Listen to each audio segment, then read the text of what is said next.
خدا نے انسانیت کی ہدایت کے لیے کم و بیش 1,24,000 انبیاء کا سلسلہ اور بعد از انبیاء خدا نے سلسلہ امامت کو انسانیت کی ہدایت کے لیے برقرار رکھا۔ خدا کا کام ہے دین بنانا، نبی کا کام ہے دین پہنچانا، اور امام کا کام ہے دین کو بچانا۔ مذہب اسلام میں سب سے زیادہ اہمیت جو ہے انسان کے اعمال کی قبولیت کے لیے، وہ قبولیت کی شرط یہ ہے کہ اس کا امام ٹھیک ہونا چاہیے۔ میرے سامنے شیعہ اہل سنت احباب تشریف فرما ہیں، قطعاً ایک لمحے کے لیے بھی کسی کی دل آزاری نہیں ہے، بہترین سی گفتگو آپ کی سماعتوں کو ہدیہ کرنا چاہوں گا۔ خدا نے ہادی برحق جو بنائے امام، وہ خدا نے خود بنائے اور ہم نے انہیں مانا ہے۔ جتنے میرے اہل سنت بھائی بیٹھے، میں ابتدائی گفتگو میں انہیں یہ لفظ کہوں کہ ہم رسول کے بعد اگر حضرت علی کی امامت کے قائل ہیں تو یہ شیعوں کی اپنی مرضی نہیں، غدیر میں نبی کے اعلان کی وجہ سے ہم علی کو تسلیم کیا۔ اور اگر یہ بھی میں پوری ذمہ داری کے ساتھ باوضو منبر پہ کہوں کہ اگر رسول خم غدیر پہ علی کی جگہ کسی صحابی کا ہاتھ پکڑ کے بلند کرتے، ہم علی کو چھوڑ کے اس صحابی کو مان لیتے، کیونکہ قرآن نے کہا ہے جو محمد دے وہ لے لو۔ رسول نے ہمیں علی دیا ہے، ہم نے علی لے لیا۔ میں اپنے اہل سنت بھائیوں سے گزارش کروں کہ ہم نے اپنی مرضی سے علی کو امام نہیں بنایا۔ غدیر میں 1.25 لاکھ حاجیوں کی موجودگی میں رسول نے علی کا ہاتھ پکڑ کے بلند کر کے امیر المومنین کی امامت کا اعلان کیا۔ اب انسان کے پاس جتنے بھی اعمال ہیں وہ اعمال ہیں اس کے امام کی وجہ سے۔ جو بندہ یہاں ہاتھ رکھ کے نماز پڑھتا ہے، اس نے نبی کو نماز پڑھتے دیکھا نہیں، اسے اس کے امام نے بتایا ہے کہ نبی یہاں ہاتھ رکھتے تھے۔ اس کا مطلب جس نے یہاں ہاتھ رکھ کے نماز پڑھی اس نے امام کے کہنے پہ، جس نے یہاں ہاتھ رکھ کے نماز پڑھی اس نے بھی امام کے کہنے، ہم نے کھول کے پڑھی تو ہم نے بھی امام کے کہنے۔ اس کا مطلب ہے کہ نماز کے طریقے مختلف ہوئے نبی کی وجہ سے نہیں، امام کی وجہ سے۔ یہ فرقے بھی اسی فرق کی وجہ سے بنے۔ اور نماز وہ کام ہے جو دن میں نبی 5 دفعہ کرتے تھے۔ میرے سامنے پنچایتی زمیندار بندے بیٹھے ہیں، جملہ بڑا اچھا ہے اور مجھے آپ کی تائید چاہیے۔ جو کام دن میں نبی 5 دفعہ کرتے تھے، امت کو ابھی تک یہ پتہ نہیں چلا کہ وہ کیسے کرتے تھے۔ غدیر تو ایک دن آیا تھا، بسم اللہ سرکار، کہ نماز وہ کام ہے جو رسول مسجد میں امت کے سامنے دن میں 5 دفعہ کرتے تھے۔ اب کسی نے یہاں ہاتھ رکھ کے نماز پڑھی، کسی نے یہاں رکھی، وجہ کیا؟ امام۔ اب یہ بحث نہیں ہونی چاہیے، زمانہ ترقی کر گیا ہے۔ اب اتحاد کی بات کرتے ہوئے یہ جملہ یہ نہیں کہنا کہ نماز کس کی غلط ہے کس کی ٹھیک ہے، روزہ کس کا غلط ہے کس کا ٹھیک ہے۔ پہلے یہ طے کرنا ہے کہ امام کس کا ٹھیک ہے۔ جی میں گفتگو کی پہلی بنیاد رکھنے لگا ہوں، خان صاحب بھی تشریف لے آئے، مجلس کی زینت بن گئے۔ امام اچھا ہو تو گناہگار بھی پار ہو سکتا ہے۔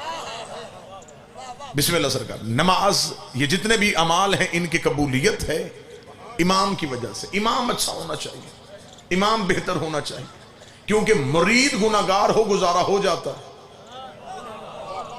رہبر گناہگار نہیں ہونا چاہیے، میر کارواں اچھا ہونا چاہیے، امام بہتر ہونا چاہیے۔ اللہ نے قرآن میں اچھے امام اور برے امام کی ایک مثال دی ہے۔ خدا نے کہا چاندنی رات تھی، 2 امام گھر سے نکلے تھے، ایک حق کا امام تھا ایک باطل کا امام تھا۔